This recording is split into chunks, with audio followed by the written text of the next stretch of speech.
Então hoje nós vamos concluir esse tema Caminhos para a Saúde, que foi iniciado na semana passada do livro Plenitude. Vamos ver aqui a introdução do livro Cartas de Paulo, comentadas por Emmanuel, Romanos capítulo 6, versículo 23.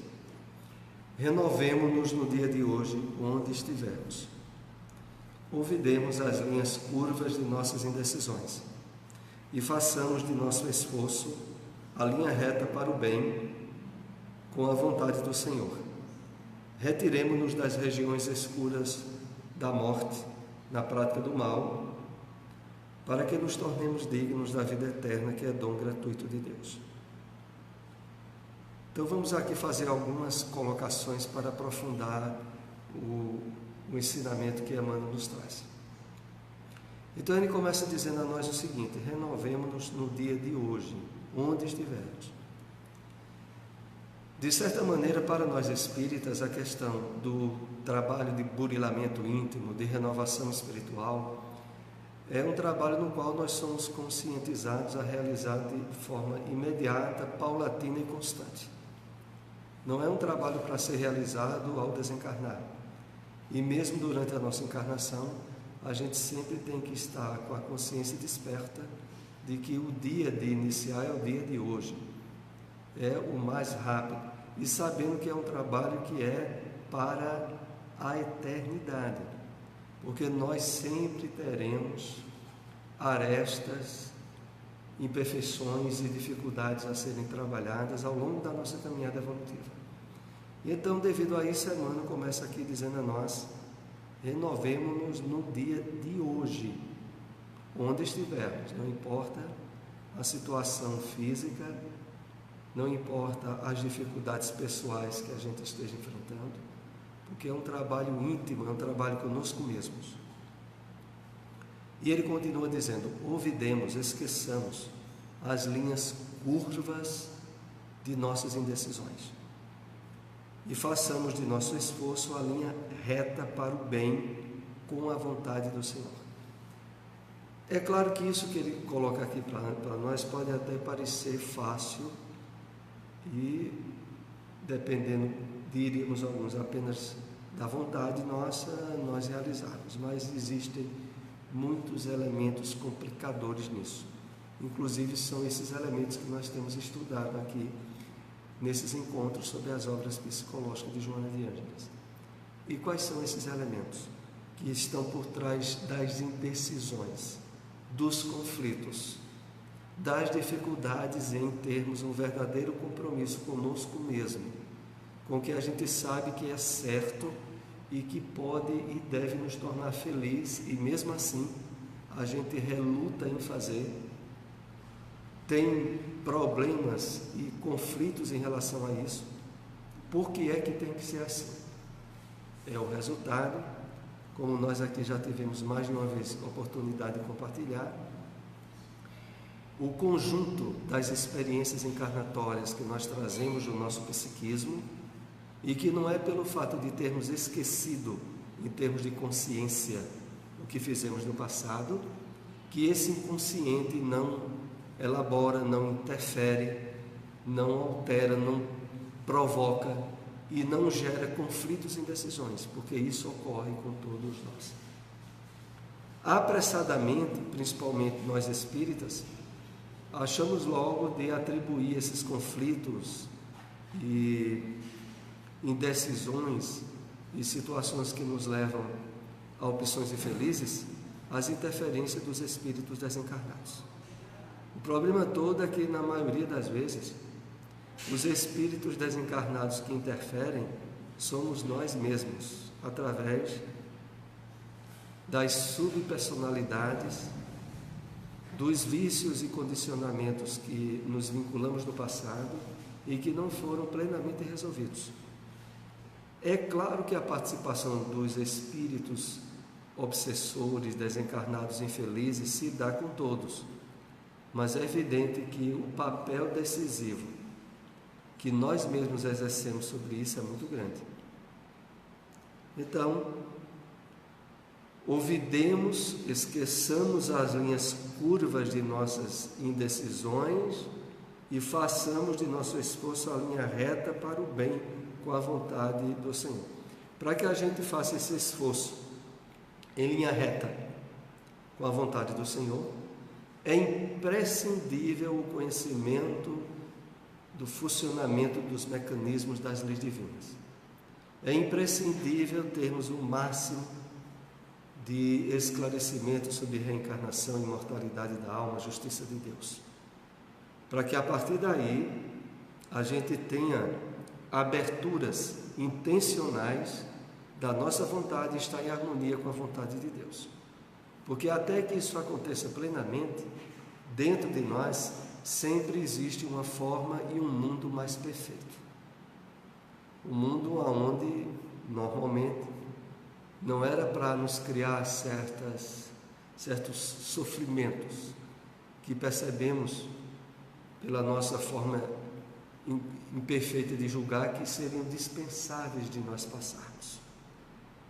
Mas aí, isso é imprescindível, que a gente conheça ao máximo a atuação dessa lei divina em nossa vida.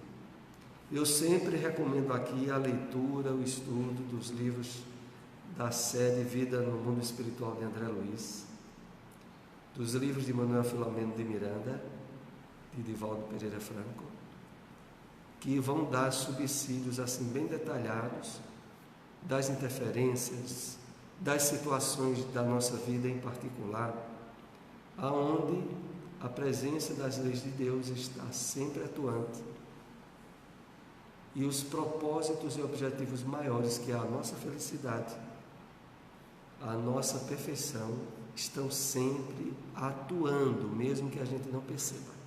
E mesmo que muitas vezes nós sejamos os próprios elementos contrários a isso. Porque não poucas vezes, enquanto a consciência de mortalidade em nós ainda não está suficientemente trabalhada, o maior inimigo nosso somos nós mesmos. Os verdadeiros sabotadores da nossa felicidade somos nós mesmos. Tem até aquele livro de Adeilson Salles, Inimigo Íntimo, que não podemos deixar de recomendar a leitura, e não preciso eu dizer a vocês quem é o nosso inimigo íntimo, né? Não pense que é os obsessores, porque somos nós mesmos, enquanto a gente não resolver da forma mais planificadora possível os conflitos que a gente traz do passado. E concluindo, retiremo-nos das regiões escuras da morte na prática do mal, para que nos tornemos dignos da vida eterna, que é dom gratuito de Deus. Essa referência de Romanos 6:23 é justamente uma parte da carta de Paulo aos Romanos, onde ele diz a seguinte frase: porque o dom gratuito de Deus para todos nós é a vida eterna. Que maravilha! O problema é a gente ter condições de receber esse dom. Porque enquanto o dom de Deus para todos nós é a plenitude da vida eterna, e nós caminhemos pelas estradas do mal, que é sinônimo de estradas de morte, a gente não consegue usufruir essa plenitude. E é isso que Emmanuel aqui faz a referência quando diz: retiremo-nos das regiões escuras da morte na prática do mal, para que nos tornemos dignos da vida eterna, que é dom gratuito de Deus. De fato, todos nós somos espíritos imortais, mas assumir a posse e usufruto dessa imortalidade é serviço de conquista íntima, pessoal, transferível, e que tem por base principal a harmonia plena com as leis divinas, o despertamento da nossa consciência em relação a isso, para que de fato a gente possa usufruir. Senão, como crianças espirituais, nós não sabemos nem reconhecer e nem usufruir esse dom. Vamos agora para o estudo de hoje, Caminhos para a Saúde. Procuraremos concluir essa temática hoje, que foi iniciada na semana passada. E começamos com a seguinte proposta que está em um dos parágrafos do capítulo. Tudo é importante na vida. Os pequenos atos são preparatórios dos gestos grandiosos e das realizações vultosas. Manter o mesmo nível de conduta reta em uma pequena como noutra atividade de relevo é forma de treinamento para uma vivência equilibrada. Então vejam, o tema é Caminhos para a Saúde. Os itens que nós vimos na semana anterior ainda trabalharam a questão do sofrimento, porque o sofrimento está muito íncito no psiquismo nosso, como forma de pagamento e ressarcimento.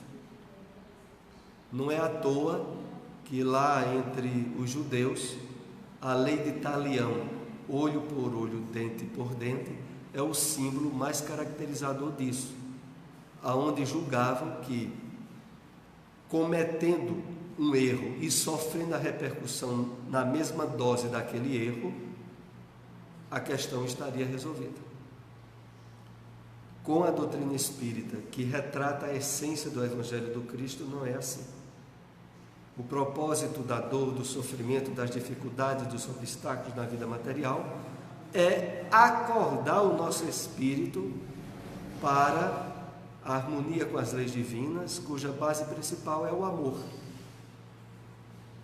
Ao tomarmos consciência desse objetivo principal e trabalharmos por ele, o sofrimento, a dor, passam a ser mecanismos dispensáveis, mas é preciso que a gente tenha consciência disso.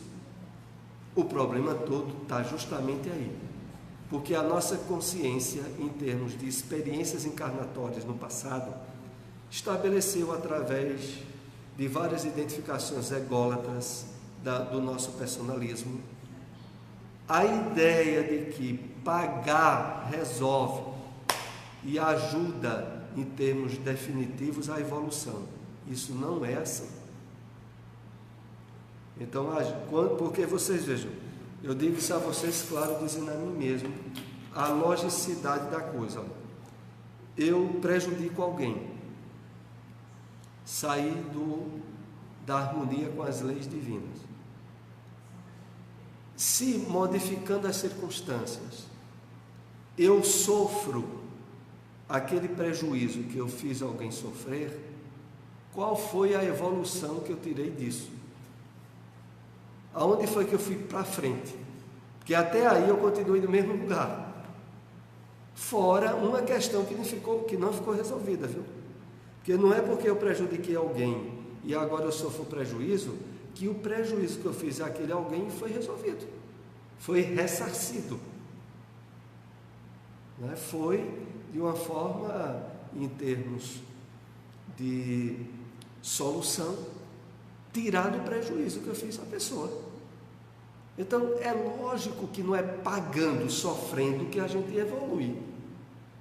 Para que a gente evolua e realmente dê passos à frente, é através da identificação com os propósitos da vida, cujo propósito maior a gente ainda tem muita dificuldade de assimilar e aceitar, que é servir, que o propósito maior da vida, perante a essência do amor, que é a base das leis divinas, é a gente servir aos outros. As obras de André Luiz são explícitas nisso. Os espíritos elevados são aqueles que mais ajudam, que mais servem. E até que ponto a gente já andou assimilando suficientemente essa noção de que servir é crescer, é evoluir. E aí a gente não consegue fazer realmente aquilo que de fato resolve em termos de acelerar a nossa caminhada evolutiva, que só é através do amor. Mas aí, vejam, voltando aqui a esse slide, tudo é importante na vida, os pequenos atos são preparatórios dos gestos grandiosos e das realizações vultuosas. Esses pequenos atos eu não posso deixar de me lembrar daquele no qual foi iniciado a Mansão do Caminho, por exemplo, já que a gente está aqui num estudo espírita, que começou através de um pequeno centro espírita, o Centro Espírita Caminho da Redenção, que era uma casa alugada, e que a partir dali, depois, foi a base para o estabelecimento da Mansão do Caminho, que é uma obra hoje de reconhecimento mundial, e começou com um gesto pequeno. E aí, adiante aqui diz: manter o mesmo nível de conduta reta em uma pequena como noutra atividade de relevo é forma de treinamento para a vivência equilibrada. Então, a vivência equilibrada, que de fato estabelece a superação dos conflitos do passado, ele vem através da nossa identificação com a lei divina, com a essência dela, que é o amor. Continuando, viver retamente é, portanto, o passo seguinte. Quem age retamente, vive retamente. A vida adquire sentido e significação, porque não se acabando no túmulo, amplia-se ao infinito, rica de oportunidades excelentes, de aprendizagem e planificação. Quando aqui diz, quem age retamente, vive retamente, e a vida adquire sentido e significação, porque não se acabando no túmulo, essa sequência, ela nos leva à seguinte reflexão, que é muito importante, que é exatamente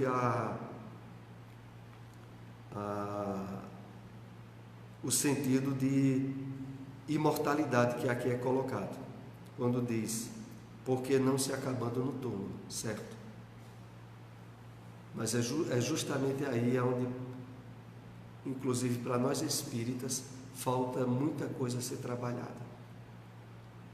Porque compreender, ler, deduzir que nós somos espíritos imortais não resolve, em termos de consciência, o sentimento e a vivência dessa imortalidade. Porque o objetivo que hoje é colocado pela espiritualidade para nós espíritas é que a gente viva sentindo-se espírito imortal. Porque só assim, em termos essenciais, a gente resolve as questões do nosso ego, que vive à torta e à direita querendo perceber qual é o troco e qual é a recompensa que se recebe pelas ações ou atitudes do bem, o de viver retamente. E isso fragiliza o nosso propósito existencial. Nós só conseguiremos, de fato, praticar o bem e viver retamente se estivermos ao máximo trabalhando o sentido, a compreensão e a percepção da vida em termos de imortalidade. Porque senão a gente estará, de uma forma indireta ou sutil, tentando ver o que é que eu estou ganhando com isso. Eu tenho me esforçado tanto, e como é que minha vida anda? Principalmente diante de tantas dificuldades financeiras e outras que se passam hoje no Brasil, já que nós estamos aqui no Brasil.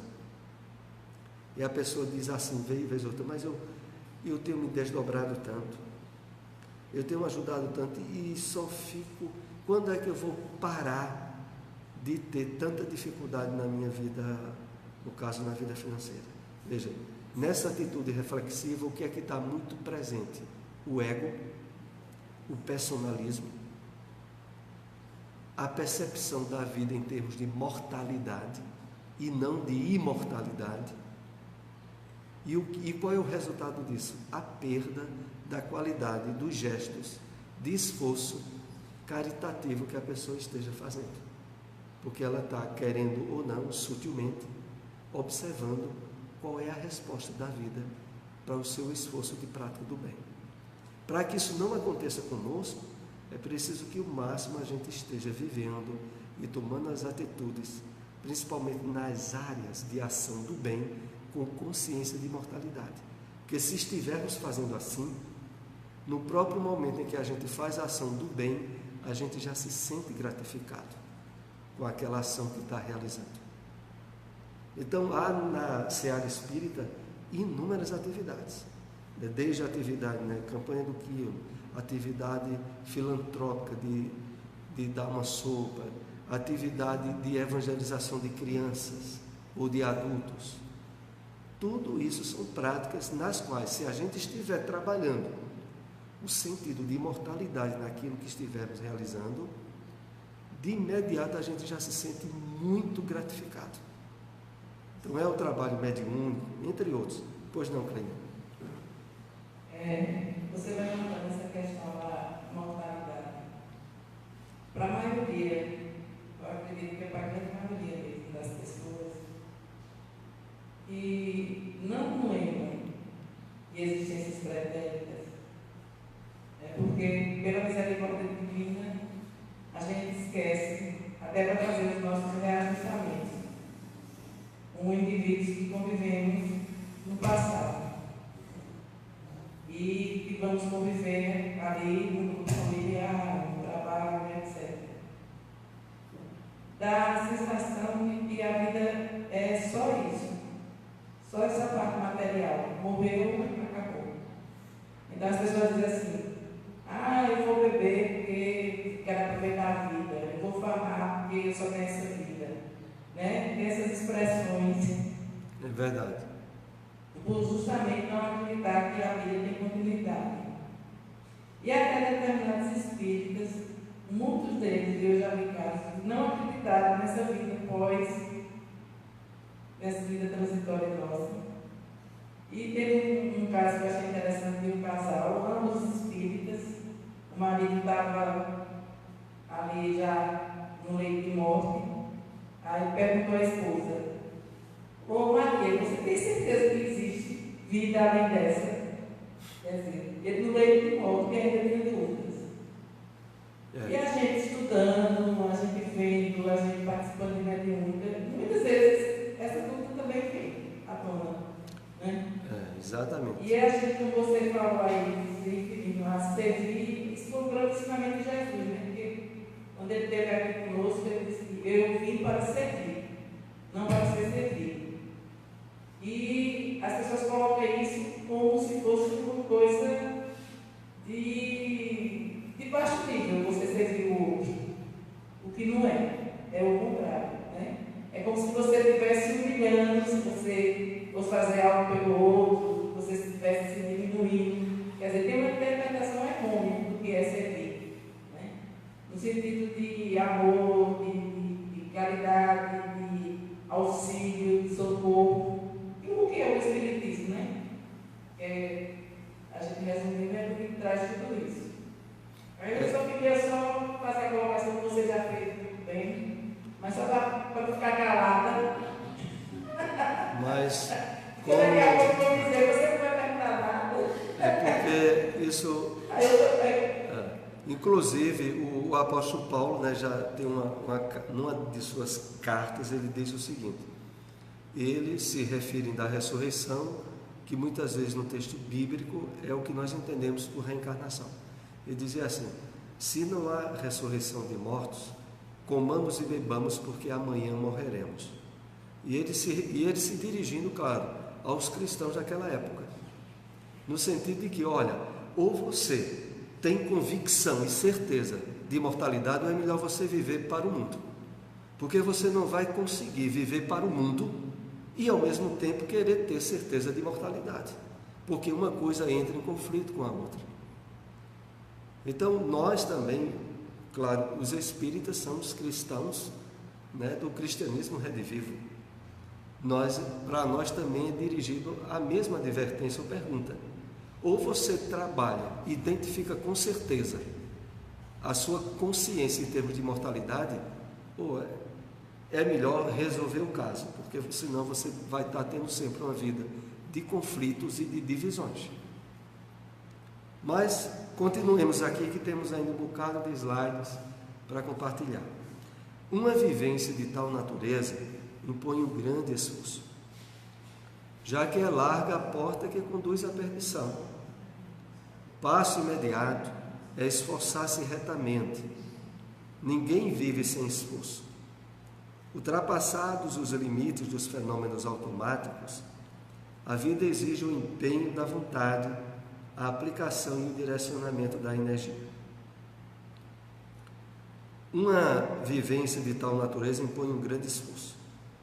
Veja, entre as possibilidades de realização desse esforço, eu me lembro que no estudo que nós realizamos aqui na sexta-feira passada, que trabalhava também de uma maneira indireta, isso que nós estamos hoje compartilhando, nós fomos levados ao conhecimento de que através de atitudes conscienciais, de mudança do ponto de vista nosso em termos de percepção da vida pelo ângulo da imortalidade, nós abrimos um campo de conexões novas no nosso cérebro, em termos de conexões dos neurônios, que passa, na medida que a gente repete essa maneira de observar nova, condicionamentos que facilitarão a percepção e o trabalho pelo nosso cérebro desse material novo. E o resultado é, ao longo do tempo, até de uma forma espontânea, nós começarmos a nos perceber mais como espíritos imortais. Em verdade, como a gente até tratou aqui na sexta-feira, tudo aquilo que a gente interage constantemente no nosso dia passa a ser estabelecido no nosso cérebro como realidade. O nosso cérebro, como instrumento do nosso espírito, ele não sabe diferir muito o que é realidade do que não é. Eu até lembrei aqui a questão de um filme de suspense ou de terror, que quando a gente está envolvido no filme, não adianta a gente ficar dizendo mentalmente de que aquilo é uma invenção, de que aquilo não é a verdade, que o nosso cérebro não vai separar. E você vai ter susto e vai ficar, dependendo da sua sensibilidade emotiva, com os batimentos cardíacos alterados, com a adrenalina subindo, e não adianta você dizer, isso é mentira, o cérebro não vai separar. Voltando isso para o ângulo do trabalho de valores espirituais, na medida que a gente enriquece a mente do conhecimento, da percepção e do entendimento da vida em termos de imortalidade, o nosso cérebro começa a fazer conexões habituais nessa área. Qual é o resultado? Depois de algum tempo, espontaneamente a gente começa a se perceber mais assim. Então, é algo que eu diria assim, em termos de esclarecimento espiritual inovador, mas que é totalmente dedutível. O problema todo, e aí eu volto fazendo uma ponte com o que Kleine havia dito, é que quando a pessoa até participa de reuniões mediúnicas, a própria pessoa é média ostensiva, mas ela não faz esse trabalho de ressignificação, de perceber a vida ao longo do dia a dia, porque não adianta na reunião mediúnica ter certeza durante meia hora ou uma hora e depois levar uma vida diária, cotidiana de 24 horas ao dia, onde a pessoa acredita em outra coisa, porque o resultado vai ser o quê? A pessoa é média ostensiva, mas não acredita na imortalidade.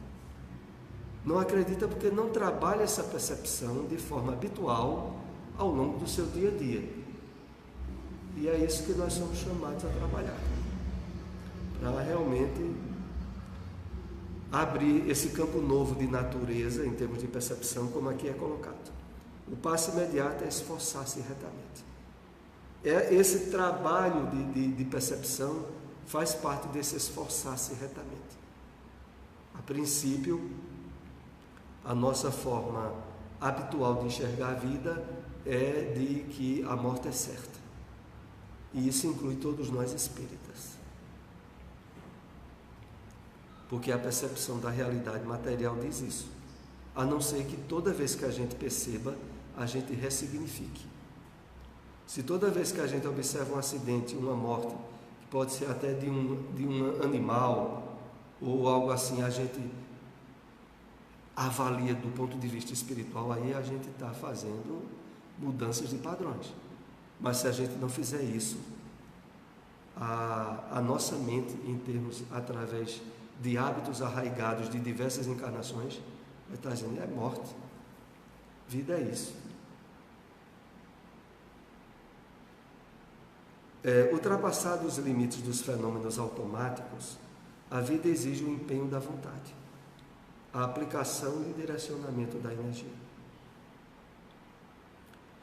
O empenho da vontade, a aplicação e direcionamento da energia abrange inclusive a energia mental, a energia que nós estamos sempre em trabalho ativo de elaboração e que é proveniente da interferência direta do nosso espírito.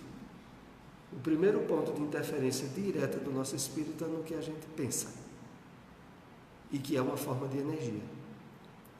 Se a partir daí a gente está trabalhando uma ressignificação de valores, paulatinamente isso vai ficar alicerçado no nosso cérebro através de novas conexões.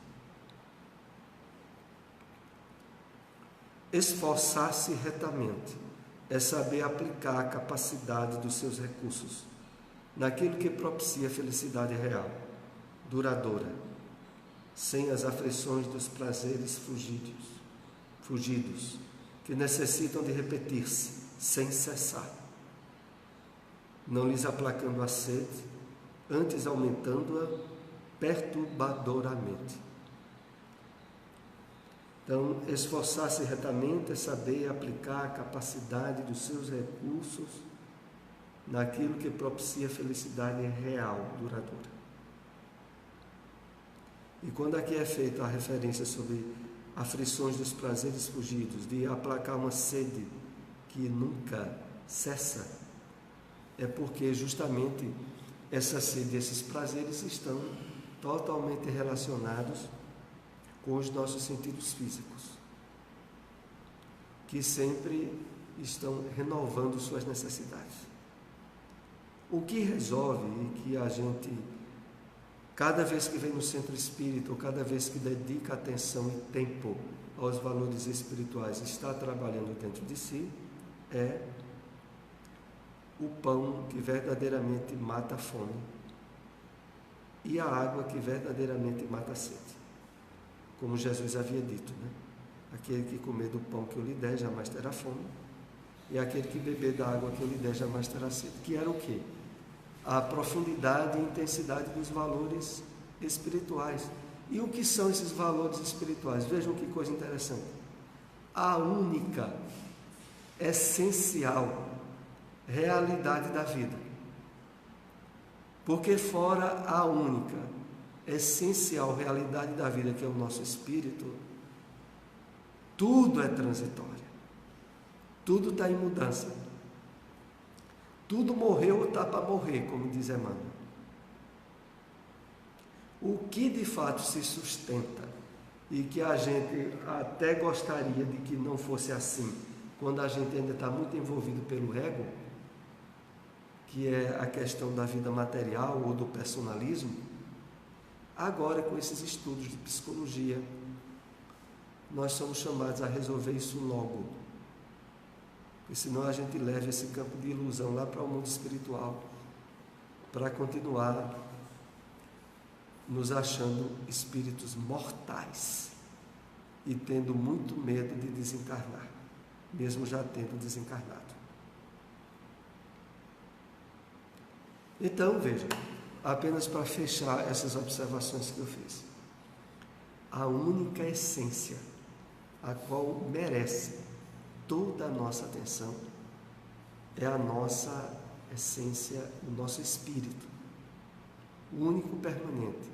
Ele não tem nada a ver com o ego, nem com a matéria, nem com nenhum valor transitório do mundo material que nós nos encontramos.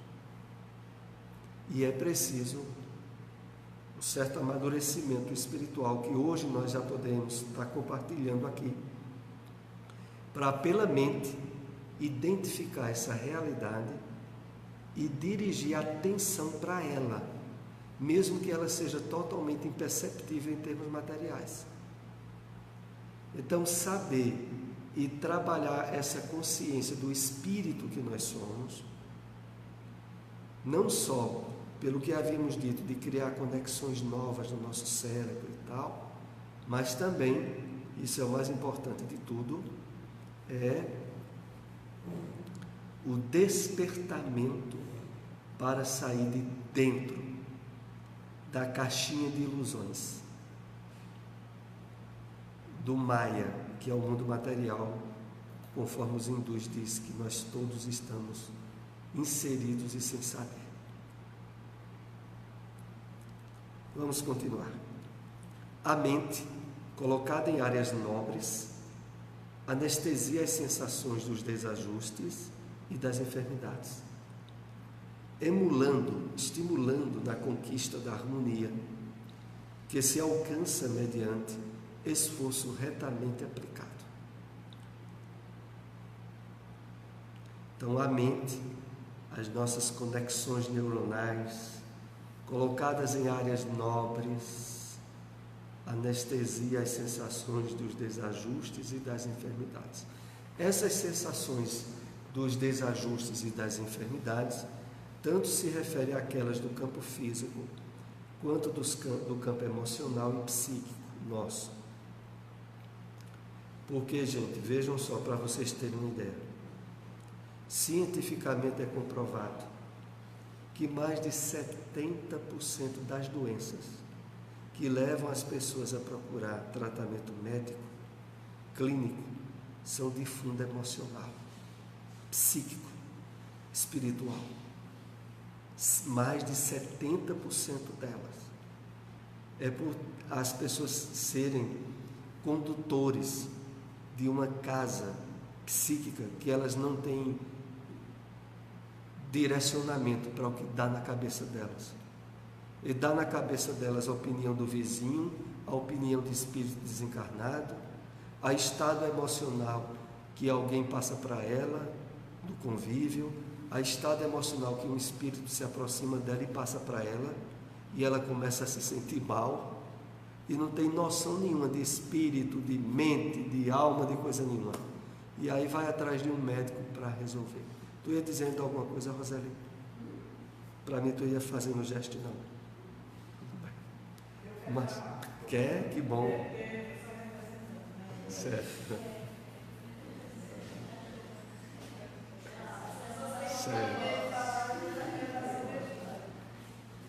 Certo.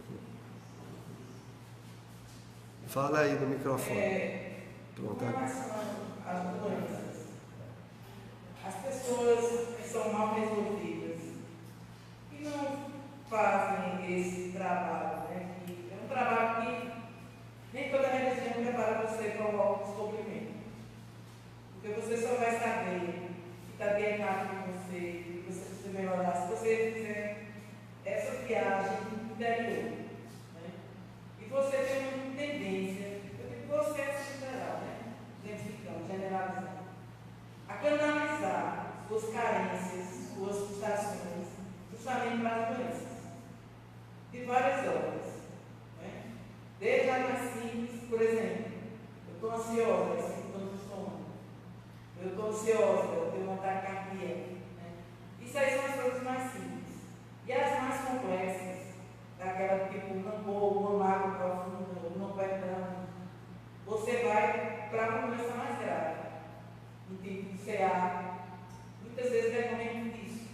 Exatamente. E tem pessoas que ficam nesse ciclo. Hoje eu fui visitar uma pessoa conhecida, uma amiga, e ela é um posto de doença. Porque a nossa conversa, se eu sujeito, eu estou feito todinho, ela vai matando a doença inteira, as cirurgias que vai fazer, as doenças da família, quer dizer, não teve outro assunto a não ser gerado por doenças. Quer dizer, a pessoa fica então como fuga, né? Transferindo os seus problemas para as doenças e fica ali sempre dependendo de medicação, dependendo de médico, dependendo disso, onde a cura está dentro de você. Né? Na maioria das vezes, uns 70% que você especificou, que é o índice que é doenças psíquicas. Né? E isso aí, eu acho que a gente vê muito, isso é muito comum. Os consultórios médicos estão lotados. Né? E a gente vê também, você que faz parte do CVV, CVV. essas questões psicológicas de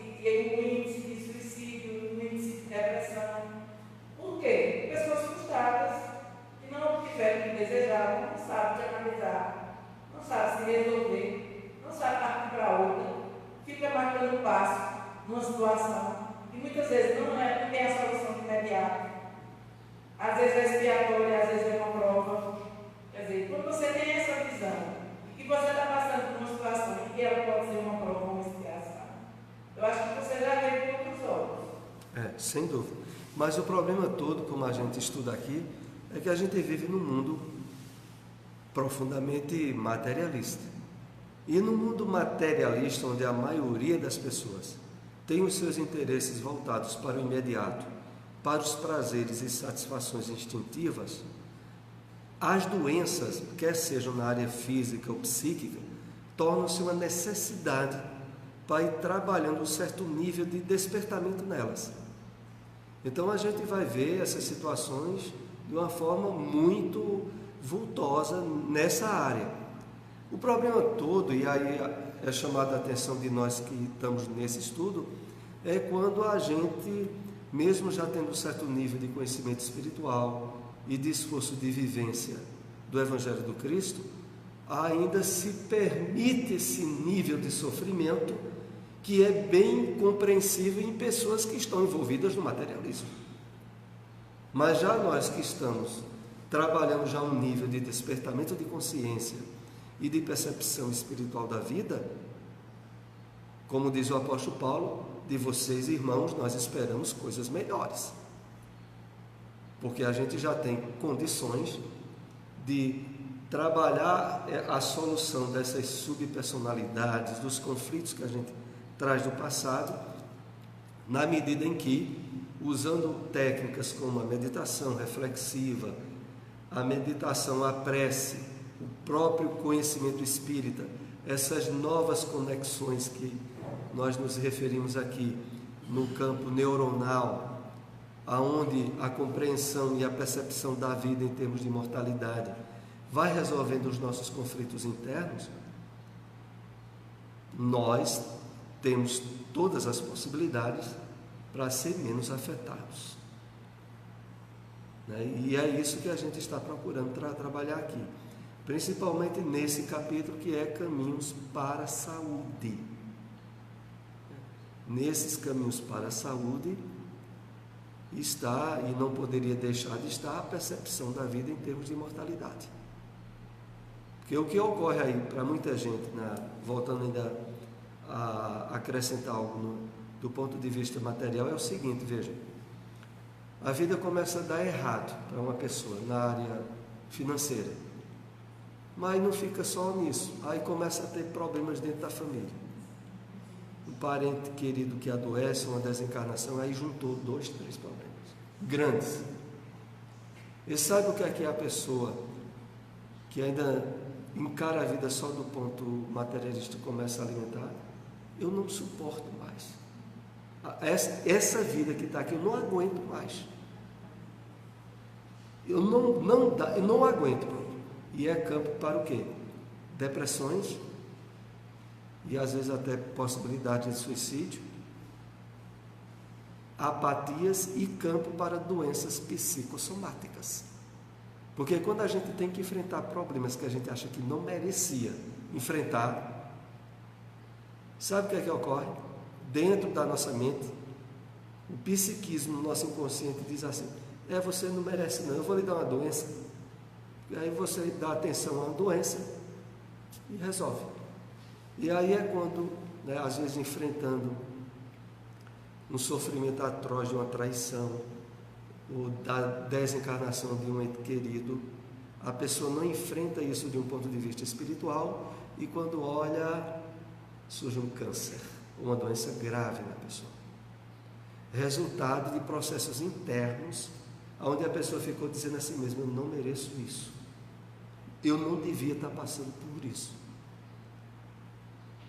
E quando a pessoa diz isso, dentro dela, ela abre portas para autoflagelação e para doenças que surgem como uma forma de deixar bem claro a forma de pagamento que a mente, afastada das leis de Deus, se impõe, que é através de doenças e de dores.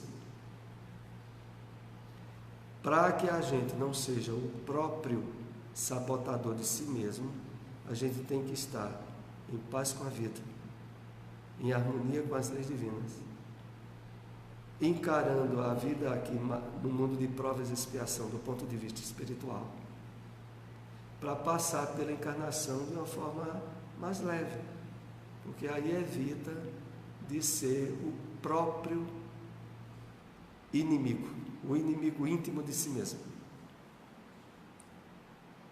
Continuemos. Esse esforço decorre da aplicação do pensar retamente, que se cultiva no pensamento, transborda para a esfera objetiva, constituindo-se elemento essencial no comportamento humano.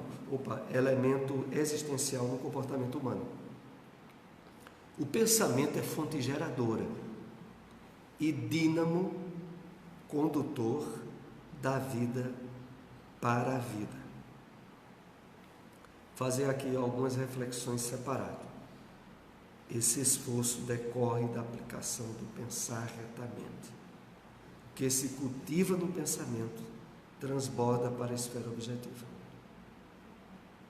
Então, em verdade, como diz naquele livro Pensamento e Vida, a mente é o espelho da vida. Naquele livro Pensamento e Vida, Emmanuel está dizendo a nós o seguinte: a vida é o que tu pensa. Como é que tu pensa sobre a vida? Pronto, a vida é isso.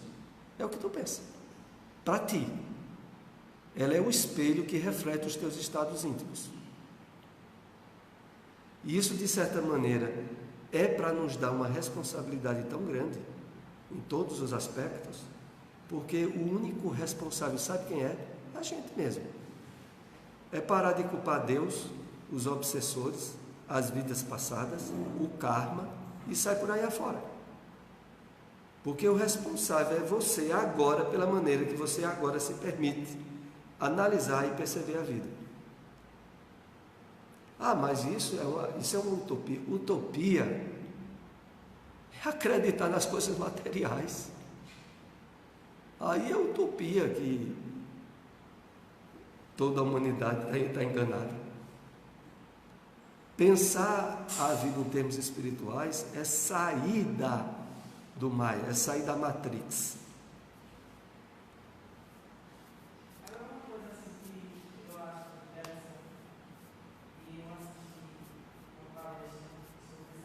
Usa o microfone se for falar um pouco mais, porque senão ninguém escuta aqui não. Eu já falei muito,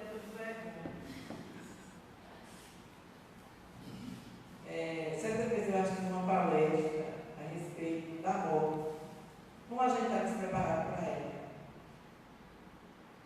Existe a preservação da vida, que é um instinto dado por Deus, senão teria ele mais suicídio que eu já tenho, né? Qualquer coisa que eu estaria se suicidando. Mas a gente não se prepara devidamente para a morte. A gente não sabe o dia nem a hora que vamos. E cadê a nossa bagagem? Como é que anda? Então, é aquela coisa, você tem que ter sua malinha e colocar as devidas coisas que são necessárias nela. Se preparando já para a sua partida. Vê só, Cleide. Porque você fica nesse apego material, vendo as pessoas desencarnadas, e parece que você não vai desencarnar também. E a qualquer momento você vai se o problema todo não é estar preparado para a morte, é estar preparado para a vida. O problema é que a maioria de nós, enquanto a gente não despertar conscientemente da imortalidade, a gente não está preparado para a vida. A maioria das pessoas teme a morte porque tem uma vida de morte. Porque a vida ligada puramente à satisfação instintiva material é uma vida de morte. Espiritualmente falando, a pessoa está transitando pela inconsciência. É claro que ela tem medo da morte, ela nunca viveu, nem sequer viveu. O nosso problema maior é trabalhar o despertamento espiritual para poder viver plenamente, e aí, se a gente estiver vivendo plenamente, não há morte. O índice de morte que a gente tem e teme é a carência de vida que a gente ainda não aprendeu a trabalhar e vivenciar. Porque a essência da vida é espiritual. A essência da morte é material. Quanto mais vínculo com a matéria, em termos de ilusão, mais morte dentro da gente. Então o problema não é estar preparado para a morte. O problema é estar preparado para a vida. Enquanto a gente tiver com o direcionamento voltado para a vida material, a gente está morto.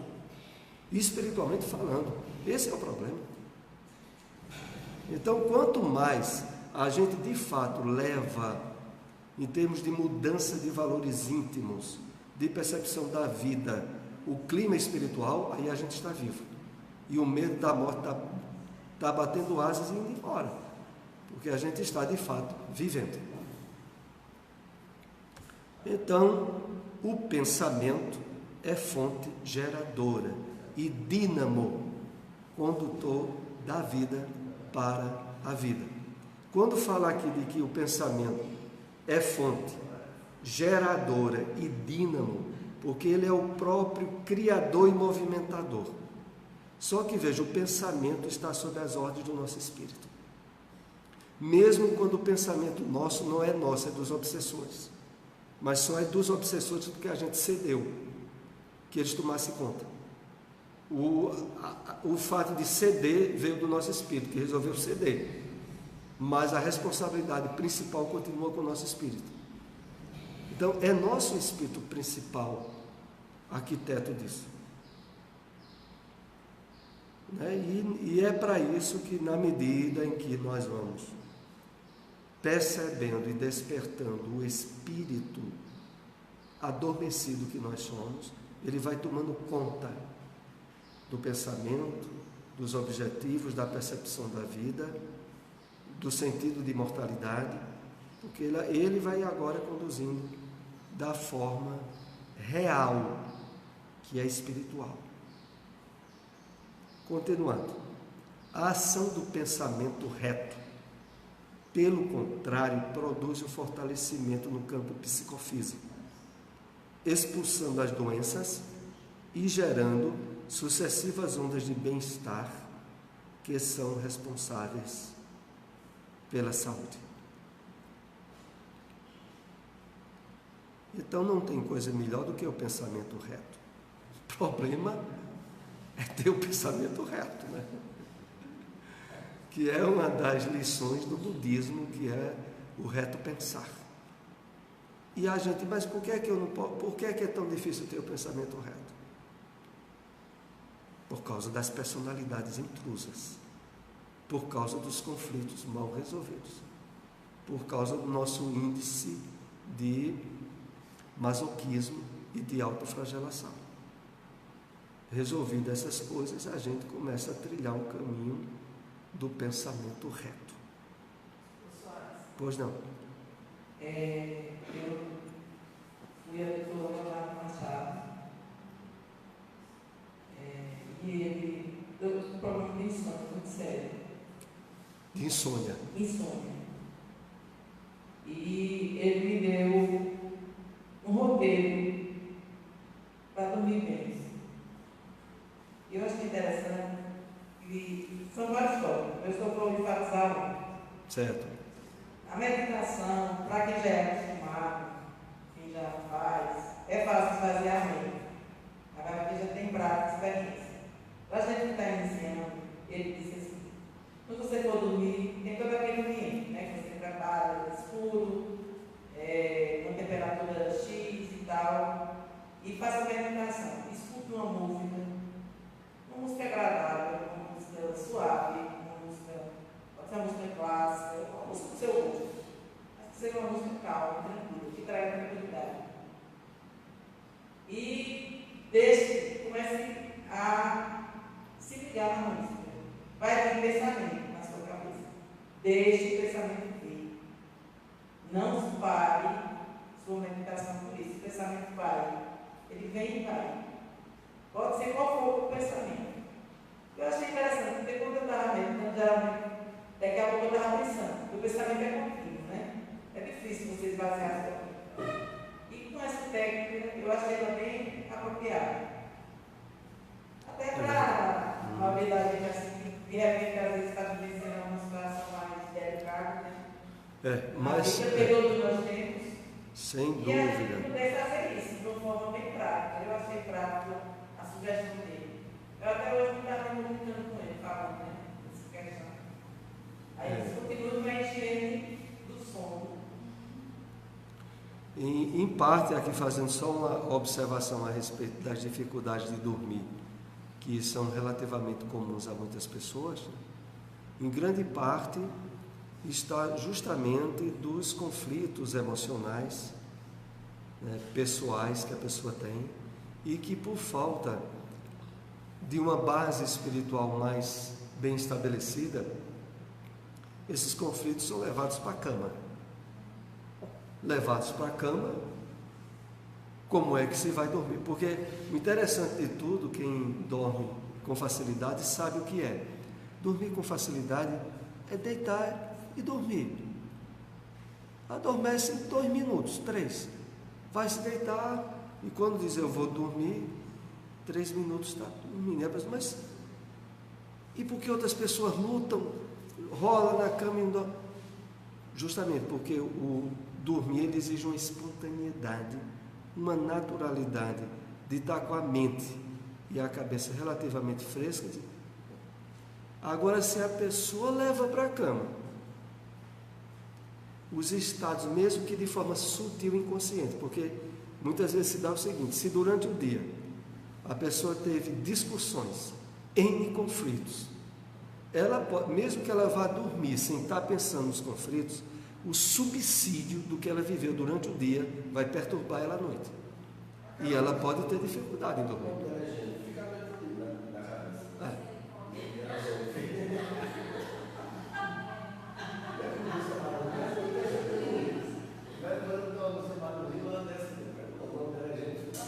E aí leva o conflito. Né? Pois não, oi, Cláudia.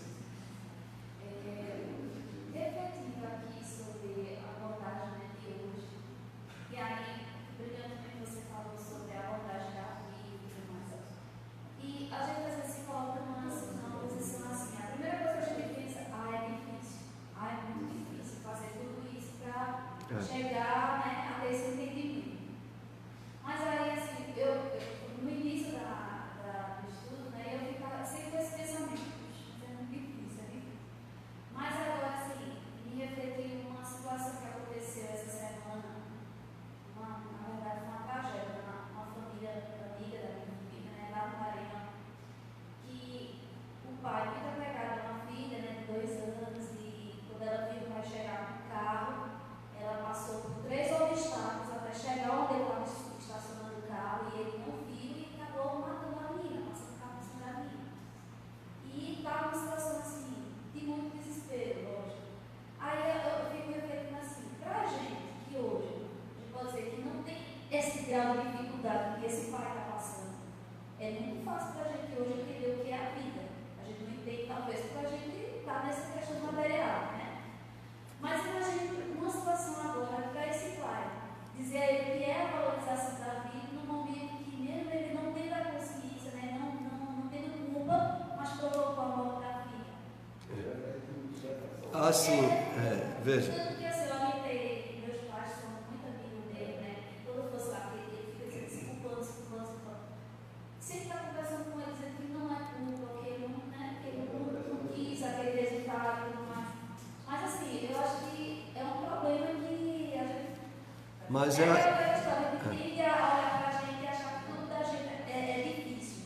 E na verdade, quando a gente para e vê a situação de outras pessoas, a gente vê que o problema o nosso problema não é tão difícil assim. Talvez o nosso Eu acho interessante, aproveitando a observação desse caso que tu citaste, pelo seguinte, veja. Quando nós estudamos bem o funcionamento do mecanismo das leis de Deus, independente da pessoa ser espírita ou não, funciona para todo mundo. E as provações são de acordo com as necessidades e possibilidades.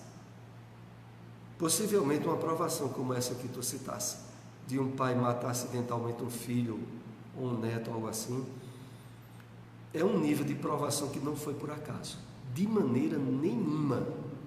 E que também o psiquismo daquele que foi o autor tem lá dentro dele as razões porque ele está passando por isso. O que possibilita muitas vezes a gente não dever e nem poderíamos nos colocar no lugar do outro, em como enfrentar aquela prova, porque o outro tem a prova que está adequada às necessidades dele. E quando a gente olha que o funcionamento dessas leis não tem fruto do acaso, morte principalmente, exceto o suicídio, como Emmanuel diz naquele livro Consolador, está dentro dos parâmetros da lei de Deus. Se não tivesse de acontecer, não teria acontecido. Se aconteceu e aconteceu com aquela pessoa, ela tinha algo a resgatar nesse nível de sofrimento e dentro das possibilidades de superar. Não é nas possibilidades de entrar numa depressão e talvez um problema maior, não.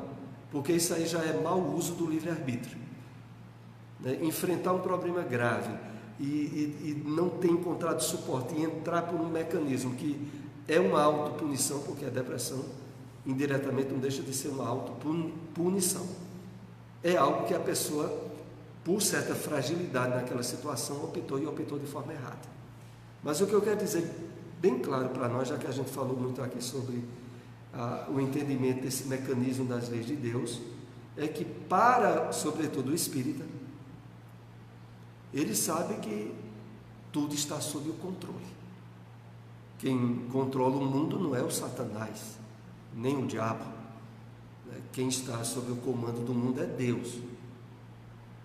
E a gente não se espante muito com isso, porque para a maioria de muitos evangélicos e cristãos, quem está governando esse mundo é o Satanás. E só quando Deus, que para muitos deles é Jesus, vier em cima de um cavalo e meter fogo em tudo aqui, até isso não acontecer, quem está controlando aqui as coisas é o diabo.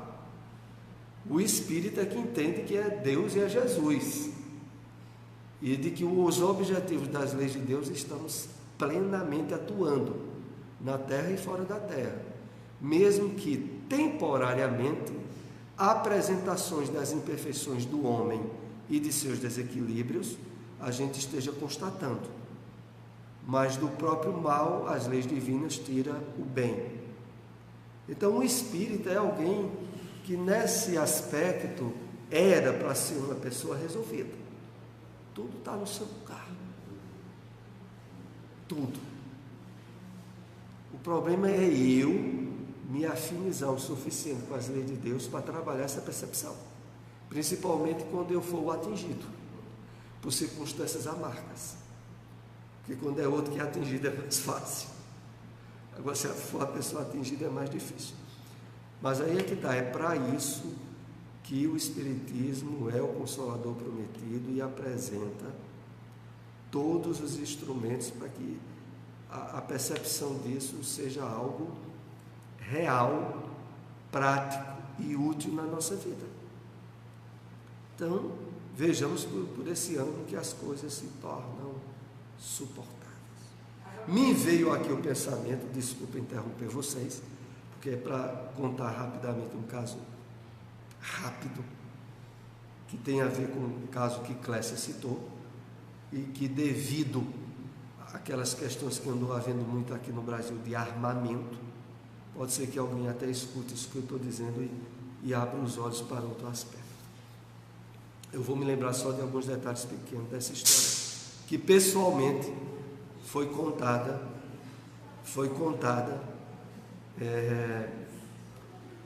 por um casal espírita, quando esteve aqui em Caruaru durante as palestras comemorativas do Bezerra de Menezes. Ele me contou o seguinte, de que um avô dessa senhora que estava no almoço, que brincava e tinha uma afeição muito grande por um neto de 5 anos. E em certas circunstâncias, os pais viajaram, foram para uma festa, esse neto teve que ficar na casa do avô, com o avô. Olha, num guarda-roupa alto, escondido em cima do guarda-roupa tinha uma arma desse avô. Esse neto de 5 anos botou cadeiras, tirou essa arma e disparou contra ele mesmo. Você já imaginou o estado desse avô? Já imaginou o que é ter arma dentro de casa? O único local que poderia se dizer de ter alguma segurança é dentro de um cofre. Sabe quantas pessoas vão ter uma arma em casa para botar dentro de um cofre? Para se entrar um ladrão, ela tem que rodar o segredo e abrir o cofre. Quando no momento de tensão a pessoa não acerta. E imagina a situação que ficou esse avô. Um neto de 5 anos, você veja como é as coisas. Botar a cadeira assim, trepar e pegar uma arma em cima de um guarda-roupa. Então, isso eu digo aqui em termos de advertência para quem acha que é importante e para a proteção ter arma dentro de casa. Porque esse tipo de acidente, esse que eu estou dizendo a vocês, não pense que é caso isolado, não. Desse tipo por aí tem N's, que não vem a público, mas tem N's. Bom, voltemos aqui ao nosso tema, entrando aqui no próximo slide. Os raios mentais direcionados em um outro sentido facultam a sintonia com entidades de teor vibratório correspondente. Não é, pois, de surpreender o atual surto epidêmico de obsessões que decorre da afinidade mental e moral existente entre os homens aturdidos e os espíritos infelizes. Então vejamos bem, no slide anterior, que falou sobre a ação do pensamento, no fortalecimento do campo psicofísico, agora aqui também, se esses raios mentais forem direcionados em sintonia com espíritos de teor vibratório para baixo, que são justamente aqueles que estão associados aos vícios, às emoções de desequilíbrio, aos comportamentos que de alguma forma nós tenhamos que prejudique a nós ou a outros. Aí a gente entra no surto epidêmico das obsessões, que assola grande parte da humanidade. E continua dizendo, ideoplastias enfermiças. Ideoplastia é o pensamento adquirir forma, materialização. Formas pensamento extravagantes e doentias terminam por criar uma psicosfera viciada que intoxica as pessoas, aumentando o quadro das enfermidades, estas últimas, de diagnose difícil, pela medicina convencional. Então, quando é estabelecida essa questão das interferências espirituais obsessivas, surgem N doenças que muitas vezes têm todos os efeitos, todas as características de certas doenças padrões da medicina. Mas a pessoa vai fazer exames e não há subsídio nenhum nos exames para a pessoa estar com aquela doença. E o médico vai dizer, olha, não sei como é que você está tendo esse sintoma, porque não era para você estar tendo, mas na verdade a pessoa está tendo. O resultado é que muitas vezes a partir daí surgem as síndromes de pânico e as doenças, como aqui é colocado, de diagnose muito complicada. E como é que isso se dá? Eu lembro aqui daquele caso, né, que vez ou outra eu já fiz aqui alguma referência, mas que é muito explícito disso. Tem 2 casos naquele livro de André Luiz que fomenta muito esse aspecto. Um deles, a de Margarida, no livro Libertação. No livro Libertação, a obsessão de Margarida, ocasionada por uma perseguição de espíritos, levava ela a um quadro de doenças nervosas que já abria o campo para internação de tratamento psiquiátrico, na época com o uso de eletrochoques, quando na verdade o que ela tinha era um processo de influência espiritual, que ao longo do livro Libertação é mostrada a forma eficaz de ser resolvido pela intervenção de espíritos benfeitores. O outro caso bem interessante é o caso lá do livro Entre a Terra e o Céu, que começa com a interferência de um espírito chamado Evelina, pedindo em prece que a mãe viesse ajudar o problema de obsessão, o problema de saúde que tinha se instalado na casa dela. O problema de saúde era com a madrasta. Só que o autor da doença da madrasta era a mãe de Evelina, desencarnada, que estava levando a madrasta a um quadro depressivo e de estados onde os desequilíbrios em termos hormonais, em termos físicos, não encontrava tratamento médico.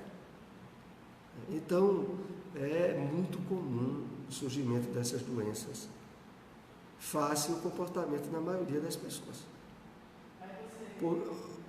Pois não, eu ia dizer assim, porque vejam, comportamentos viciados. Deixa eu dizer um aqui que pode ser que surpreenda alguns espíritas que estão nos acompanhando. Vejam, a pessoa não pode passar um fim de semana sem tomar 2 ou 3 cervejas. Não pode passar um fim de semana se não derrubar meia ou uma garrafa de vinho. E diz que não é alcoólatra. Mas se passar 3 ou 4 semanas sem tomar cerveja ou sem tomar um vinho, vai ficar doida. Vai ficar ansiosa. Vai ficar impaciente. Está viciada. Experimente, eu digo isso para qualquer um que esteja com esse hábito de semanalmente beber cerveja, fica um mês. Se perceber estado de ansiedade, vá procurar os alcoólatras anônimos, porque você já é dependente. Não é assim. Então, nesse quadro de dependência, por exemplo do álcool, a associação com espíritos desencarnados é o que mais tem. Como tem aquela citação do livro Sexo e Destino, quando no primeiro capítulo o personagem lá está sentado, um pai de família, vai assistir televisão, lê o jornal, e um espírito chega perto dele e diz: quero beber. E ele não estava pensando em bebida não, isso era um domingo de manhã, mas com a interferência daquele espírito, ele se lembra que tem um barzinho na casa dele. Vejam, um barzinho na casa de um espírita é uma beleza, né? É uma maravilha. E eu sei que tem muitos irmãos nossos que têm seus barzinhos, e eu não posso deixar de dizer que é campo para interferências de obsessores, porque não adianta ter um barzinho para só dar bebida alcoólica às visitas, porque indiretamente ele tá fazendo assim: o que não presta para mim eu dou aos outros. Beleza, né? Não presta para ele tem em casa para dar aos outros. Que maravilha! E aí, veja, no livro Sexo e Destino, e aí o personagem para de assistir a TV, de ler o jornal, enche um copo de uísque e toma. E dá aquele estado das pessoas que tomam e gostam. E volta para ler o jornal. E não passa um minuto e tem outro espírito na casa dele que gostava de beber também, que chega lá perto dele e diz assim: eu também quero. E aí ele sente vontade de novo de tomar mais uma tacinha de uísque. Ou seja, uma pessoa dessa não é alcoólatra e não é campo de processos obsessivos? Então isso é uma questão séria desses vícios chamados sociais, que é apenas o verniz. Na verdade é vício e não presta. Não veio com verniz de social, que é social coisa nenhuma. É apenas uma forma de camuflar. Porque se a pessoa fizer o teste e passar um mês, se sentir vontade, pare logo com isso. Vamos aqui para o último slide, que a hora ali está avançando, né? Então esse estudo ainda vai ser concluído na próxima semana, se Deus quiser. Lembrando que na próxima semana será também às 16 horas. Então, pensar retamente faculta a harmonia psicológica, sintonia com os benfeitores da humanidade, em cuja convivência psíquica se aurem energias benéficas, propiciadoras de saúde, que vão atuar nas causas dos sofrimentos, alterando-lhes a vigência e os efeitos. Eu me lembro aqui, fazendo aí uma conclusão sobre a observação dessa questão de beber vinho e tal, todo fim de semana, que eu já vi algumas irmãs e irmãos colocando, principalmente pelo Facebook. E vejam só, ou cerveja. A quantidade de espíritas que defende cerveja é uma beleza, mas defende com gosto, porque só bebe fim de semana, e só bebe em casa com a família, ou em lugares com a família, tem muitos. E aí eu me lembrei, vejam só, de que, na verdade, todo esse processo de influenciação espiritual gerada pelo condicionamento do hábito, ele é algo que vai dar trabalho para deixar. Não pense que vai ser só dizer, da agora em diante eu não bebo, não tomo meu vinho, que vai ter dificuldade. Principalmente porque eu notei, não digo para todos os casos, mas para boa parte dos casos, sabe o quê? É que as pessoas que faziam isso tinham um certo vazio existencial. Vazio em termos de solidão, de não estarem envolvidas afetivamente e de que, sem perceberem, estavam utilizando esse mecanismo indireto de sublimar as carências existenciais que não resolveram. E no caso daqueles que se identificam com o Espiritismo, porque não permitiram que o Espiritismo resolvesse. E aí nem resolveram consigo mesma, e aí tentam suprir a carência com o álcool. Mas para que não seja um vício explicitamente apresentado, deixa só para os fins de semana. Eis o problema.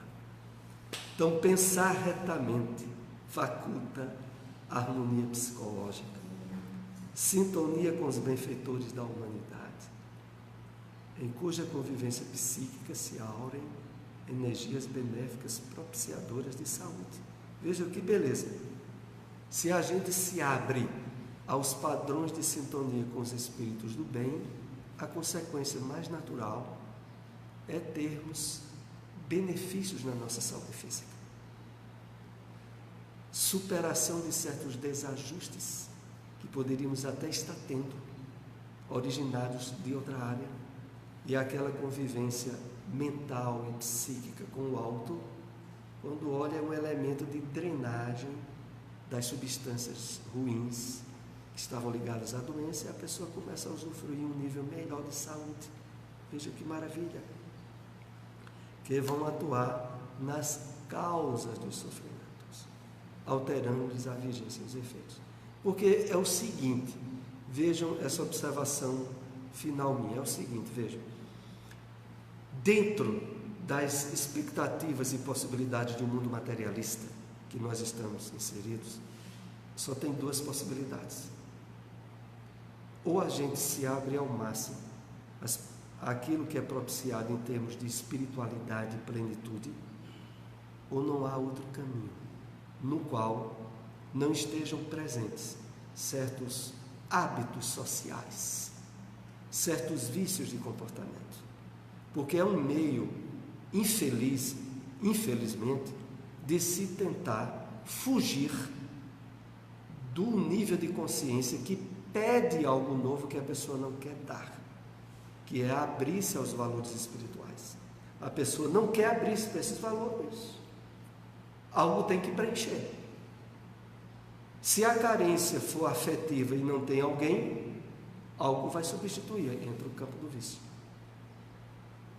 Assim como também para problemas financeiros, inclusive mais habituais nos homens, que aí tentam afogar os problemas financeiros na mesa de um bar, que não falta amigos para pagar gratuitamente o vício.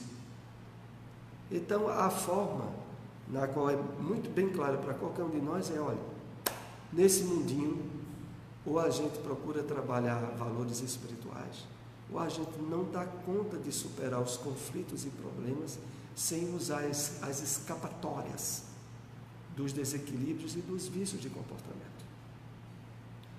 Vamos para a prece, porque a hora é chegada e esse assunto nós ainda iremos continuar. Pedir à nossa irmã Edília para ser a intermediária da prece.